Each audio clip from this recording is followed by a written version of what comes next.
Hey everybody, Tom here with another video. In today's video, we do a deep dive into the stock, crypto, and commodities markets for the week ahead, including the double top formation that we've just seen formed on the SP 500. We know to be nimble and fast right now in the markets, but the problem is it's just about to get even crazier. Everything's crashing except for commodities, and we'll be talking about why in this video. Key levels coming right at you. Stay tuned.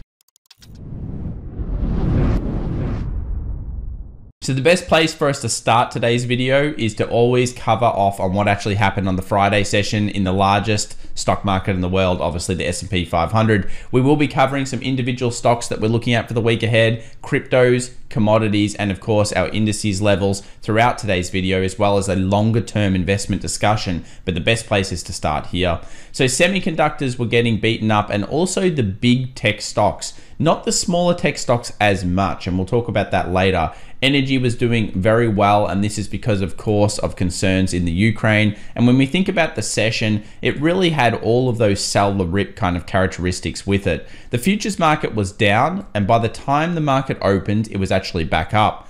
It then held and rallied a little bit, sold some signals here on the 5 and 15 minute chart for some day traders and scalpers towards the short, and busted through that low, which then formed a much lower point. The key here really is that the market sold off and held the lows at the end of the day. And this always shows us that Wall Street was looking to sell it down. Another big thing here is really which sectors were doing best. It shows us a really good idea of whether the market looks to sell off further in the next week. And unfortunately, the news is not great here. So gold was up 5.67. Finally, that trade came through for us. Anyone that's been following our gold silver coverage, it's been a bit roundabout, but it's great to see it come through. And that was a fantastic trade there. And thank goodness it's getting close to that next resistance. XLE did well, as we mentioned, but consumer staples, utilities, all of these defensive sectors were the ones that were holding up best through the session. XLP, XLU, etc. What wasn't holding up is anything to do with the bigger growth. Consumer discretionary, technology, solar, semiconductors, they were down as much as 5.14%. And I think this brings us to our kind of year-to-date discussion. We know energy, jets, finances, even defensives have done okay this year, but it's been all of these high growth sectors that are just getting belted by the idea that we're going to see so many interest rate hikes. And here's the bad news. Jamie Dimon might not be incorrect according to what the market is thinking. Is a 75% priced in probability that we get 7 rate hikes this year. Now, I don't think that's going to happen, and I think time will tell, obviously, what is happening. But we are basically looking at a guaranteed, in some ways, 50% or 0.5%, 50 basis point rate hike coming in March, and then obviously a whole bunch of rate hikes going forward. And this brings us to our discussion about the year ahead for markets, because it's not going to be an easy year in terms of seeing some of the big wild swings we've got. We've got a midterm year. Midterm years are bad. We know this. We've done this quite a few times before. 2018, 2014 into 2022, this is usually the annual kind of seasonality between those points. Weakness in the first quarter, strength in the middle, weakness in the third quarter, and then some strength in the back end. And this is kind of what we might expect here for 2022, the traders year and investors year, if you find the right levels. There's going to be great opportunity and a real chance here to make better than the market if you know what you're doing. If you stay fast and nimble during periods of high volatility where the VIX is above 20, and when it goes underneath, start to look to make those larger swing-based trades. So if we expect this dip, which is obviously happening right now, possibly a big correction here, and we'll talk about that a little bit later, followed by some kind of rip, followed by another dip, there could be 2 opportunities this year to really get into the markets. And I think that's something that we need to be following. We know the stats kind of point towards this. If we go back all the way to 1950, that's 70 years worth of data. The first 3 quarters are terrible, but the next 3 quarters after that can be phenomenal. So I think people need to realize the market thinks 12 to 18 months ahead. It's already pricing in all of this crazy rate hike stuff. And when the eventual rate hikes come through, there's a good chance the market will actually turn around. Understand that when sometimes you go into earnings, they have amazing earnings results. and then they sell off and no one can understand it, look to the left-hand side. What has the price action been doing? Remember, Apple has one of these events always occurring on it. Buy the rumor, sell the fact. And if you're interested in that type of stuff and thinking about that mentality, please remember subscribe, because we do cover stocks, cryptos, and commodities on the daily here in the channel. Let's think about Q4 earnings so far. It's not really a fundamental problem. I mean, 73% beat rate, misses 254. That's a very strong number. And we continue to see the fundamentals actually holding up here in the markets.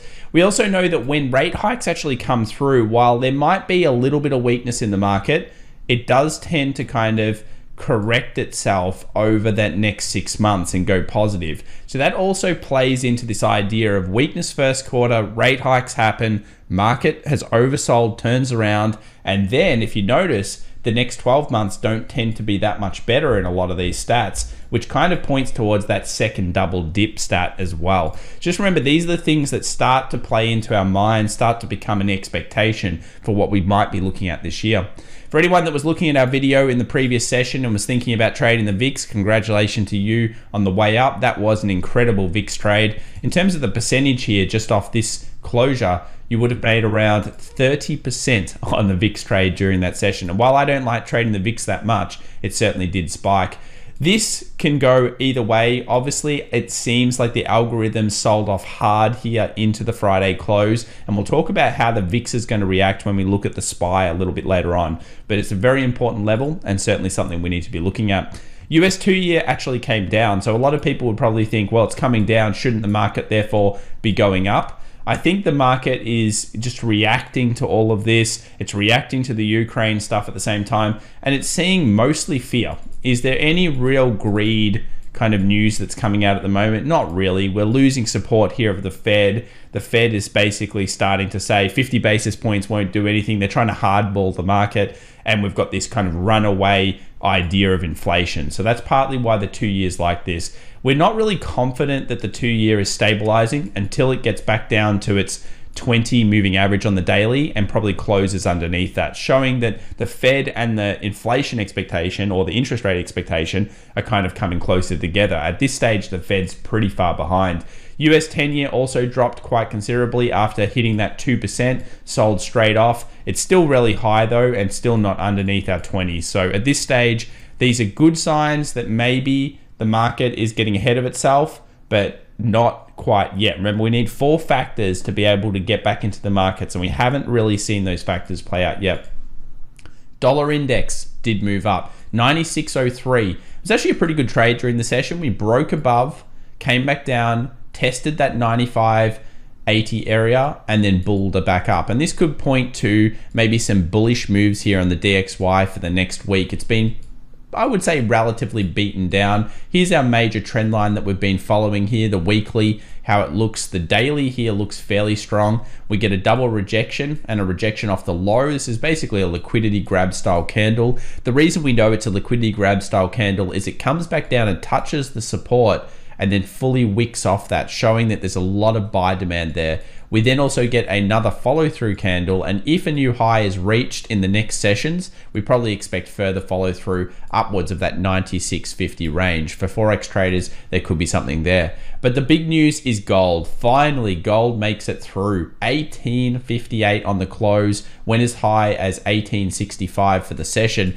And this is starting to put pressure now on our 1870 target. This is the target that we've had here for a while for gold, ever since December. And really what happened since December is this. It's gone up, it's floated down, it's floated all around, and finally it's making some big moves. Let's take a look at it on the weekly just to get a bit of an idea of how big a deal this is for gold. First weekly close for some time above the 1830. Even last time it struggled around this zone.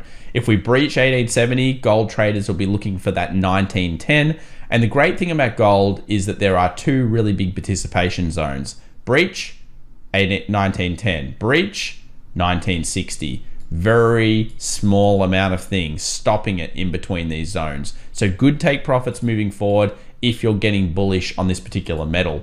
The same thing goes for silver, a nice weekly close. The daily looked pretty strong here as well. For day traders next week, they're just looking for a snap of this high. Obviously, this is a shooting star, for many people, a rejection style candle. But when you breach it above, what do? You kind of take out the shorters, you squeeze them, and you tend to push towards that next level. So 24.50 for silver is some level we're looking at. US oil did something surprising because of the Ukraine stuff. It broke through our resistance faster than I thought it would. That 92 has been snapped. It went to 93.88. And this opens up a big weekly here. If we scroll back through time, unfortunate news is that we might be just opening ourselves to a 106 kind of level, or 103 to 106 level on US oil. I'm not sure about this trade. I think it's going to be really reliant on what happens with Russia. Obviously, the news is any day now things can happen, and that really will be the big determining factor on oil. It's more of a gamble on that kind of action, I think, than anything else. So we'll come back to that on the daily next week. But let's get into stocks. Let's talk about what happened with Tesla. Let's talk about what happened with some of the big stocks and what they're showing us in the market. For anyone that's been following us, we knew 950 was a huge level, 945 here from the perspective of the price action, and everything was kind of pointing negative. It followed through on the Friday session, and if you got that day trade, congrats to you. You might even be holding it still towards the short. Basically, Tesla moved through 880, and when it moves through 880, the next logical conclusion for it is to go down and possibly even test the 800 lows. Now, there are two scenarios here for day traders. It continues on, or it does probably what's more likely, which is some kind of rip into the previous supports, and then we see potentially some sellers come back in. And this puts us in a precarious situation for a lot of traders, because when you think about it and you think about what the market's telling you, this trend line has been pretty good for us here on Tesla. When we take a look at some of the other big stocks a little bit later, they're all starting to show weakness on their major supports. And we'll take a look at Microsoft to show very similar type of close here. Tesla on the daily and on the smaller time frames does look weak though. There's some of the key levels to be looking at this week. Now, it's not all bad, because while ARKK, obviously Tesla driven, but also hyperstock driven, did fall, these particular sectors and specific stocks aren't falling as much. We did see a lot of quality hyper growth actually hold to expectations. Things like Datadog, things like Twilio, all of these companies came out with earnings, and they're actually meeting, if not beating, expectations by a large amount. So they're still growing, and there could be a good opportunity. We had the daily short candle here, 20 moving average, this red line, exponential that is still holding ARK down, and we've also got the trend line holding it down. So we know where the market goes long from this action. But what at this stage it's telling us is there could be a bit of further weakness here. Maybe we even go back down and test 65 if the market continues to fall, which we'll talk about soon. But this level here is clearly some consolidation. Volume is huge. Big transactions going on here in not only ARK, but all of these hyper stocks.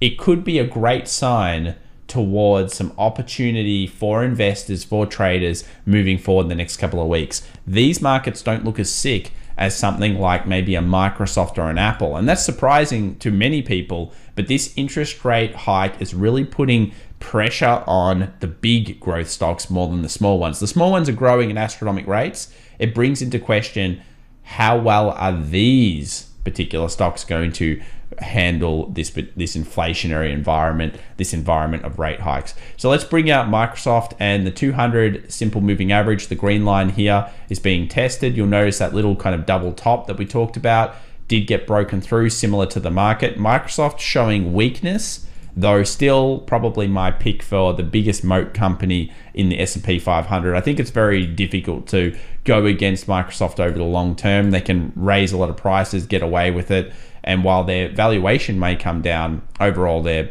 economics probably will stay good. Their fundamentals will stay good. So here we have a turnaround story. We've got the long leg doji candle on the weekly, a high, a low, an open, and a close. A bearish candle here right into the trend line, and it does start to point towards a weak picture. Apple is probably the closer or cleanest version of this. Yes, it's hit support on the close, but there's another double top coming from one or the biggest stock in the stock market. This market is basically saying there could be further shorting going on here, and it isn't looking healthy when you think about it. That double top points towards more selling, And it points towards really Apple possibly going down to test this 162, 163 area later on next week. That's something that we'll be looking at quite a lot on the charts, and Apple's certainly coming back on here for day traders. The scenario is pick up, this support becomes resistance. I'll give you the price for that. It's trading around 171. And then if we get a new low at any point, we move down to that 163. So we'll certainly be watching that throughout the week. Let's now take a look at the indices. Let's start off here with IWM, the Russell 2000. Well, we had that massive Wyckoff distribution, and we always talk about this as being a bit of a sign of bad omens, I guess, in the markets. For anyone that's looking at it, really the lifeblood of any market is all the companies, because it shows you a bit about the economy. And when the small companies are doing well, it's really great, and that's what they were doing. Then they started consolidating, and of course the breach over here had us starting to get a little bit worried. And until we got back above this zone, being the 210, we weren't really convinced that this market was rallying correctly. Unfortunately, that has held to be true, and the market here is falling back over. We get that shooting star candle, rejection candle, and IWM doesn't look fantastic. It's probably not the trade of choice at the moment. That would be things like the QQQ and the SPY, the SP 500.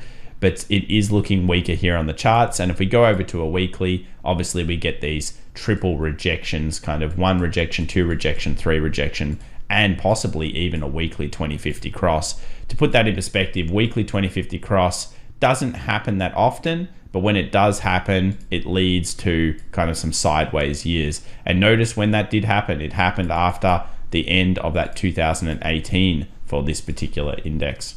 Let's move over to the QQQ. This is where really things get probably a little bit easier actually from a technical perspective. If you're a bull in the markets, I don't think you can be really bullish until above 370 here for the QQQ. There's just too many signs to say that's where the true kind of recovery, participation, everyone's feeling great again happens. The weakness here was signaled by this candle, and if you got the day trade, congrats to you. Certainly was a pretty good follow through. You can see the real market followed all the way down. Where does the QQQ most likely go from here? Around that 340 seems a very logical conclusion, and while it may pick up, that sell the rip scenario could be really in place. Let's take a look at this on a 2-hour chart just to get that idea of how good this previous support resistance level's been and why that seller rip might work. So we got resistance, support, all around that 352. If we come back up here, we see small 5-minute, 15-minute turnaround stories, whatever your trading system might be.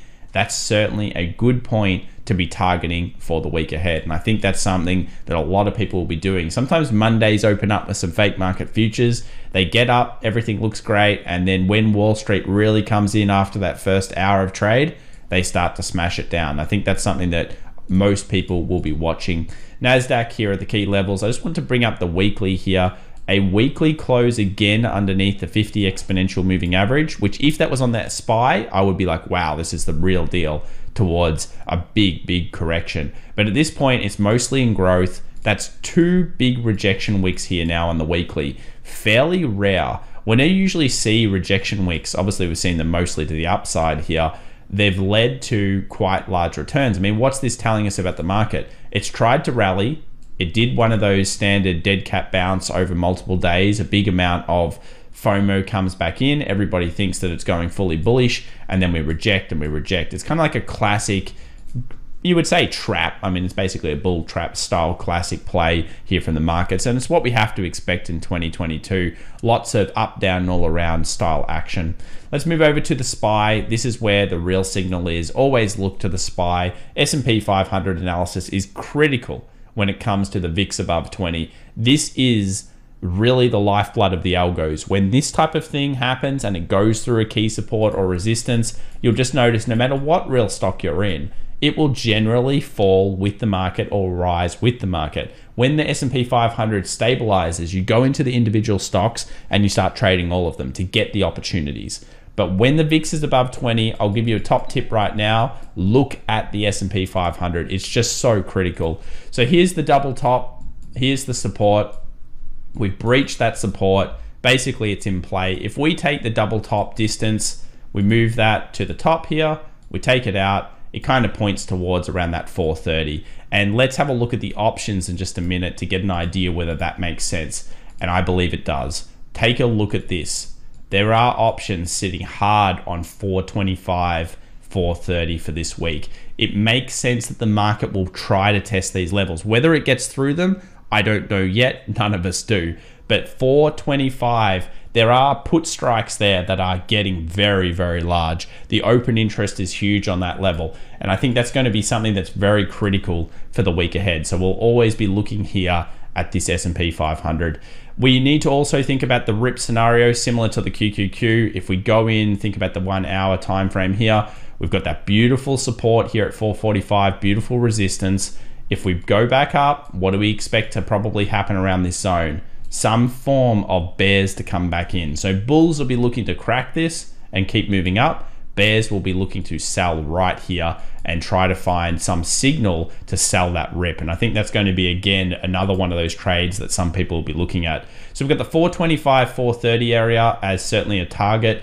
We also have that sell the rip as a very big possibility and a lot of fear in the market. So it remains really a day trader's market. If you day traded the last week, where while it looks like there wasn't much opportunity, there was certainly a great sell-off after the CPI result. There was a good gap trade up to this point. And of course, this support, which was previous resistance, held nicely. So there was probably 3 really solid trades, and they all came from the index. You didn't need to go and specifically find major stocks or anything to trade. There's good stuff here going on.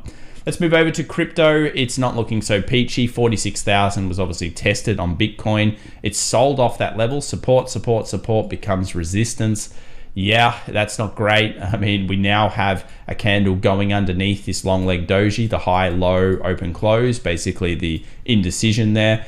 And it kind of points towards this market will follow to a degree what the Nasdaq's doing. If the Nasdaq falls, I expect the crypto market to fall with it. And while Bitcoin's holding much stronger than you would expect, it still kind of looks like one of those turnaround stories. For big bulls of the crypto market, you know, it's always 46,000. Until it gets past here, you can't be fully fledged saying, yes, we're back in a bull run.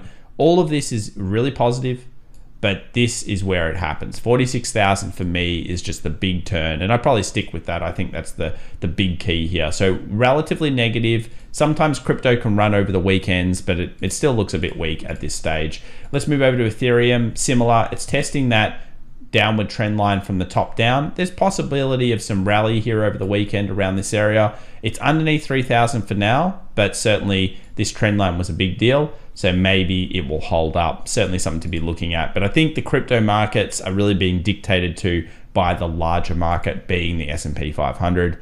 When we take a look for the week ahead, guys, oh my goodness, it's news keeps coming. And unfortunately, we have to care about all the news at the moment. Here we go. So not only do we have Ukraine concerns, but we have FOMC member, our good friend Bullard. He's coming out and he's having a nice chat, 11 a.m. New York time. If we scroll down, Tuesday, 8:30 a.m. PPI. Then we scroll down even further. And what do we start to get? FOMC meeting minutes. And this is on Wednesday, Feb 16th at 2 p.m. That's going to be the big bit of information. And there's lots of little other FOMC members having chats and things. And we don't know what they're going to say. They might say something stupid. And if they do, all of a sudden the market will tank or move accordingly with that. So the real, I guess, story of today is that, yes, we're in a big volatile time. Yes, the markets, if they fall underneath that 425, 420 on the SPY, could be in for a correction that we have not seen since the pandemic. Possibly a 380. Yeah, that's very possible. But if we get all the right signs coming into Q4 of this year, there's a good statistical chance that we'll be looking at a turnaround story that could be amazing to be part of. It could be like, kind of, if you missed out in 2020, another amazing opportunity. So I think this year really presents that, and there are some interesting stuff. If you enjoyed the video, please remember to subscribe, smash that like button, and we'll see you with more videos covering content over the next days. Bye for now.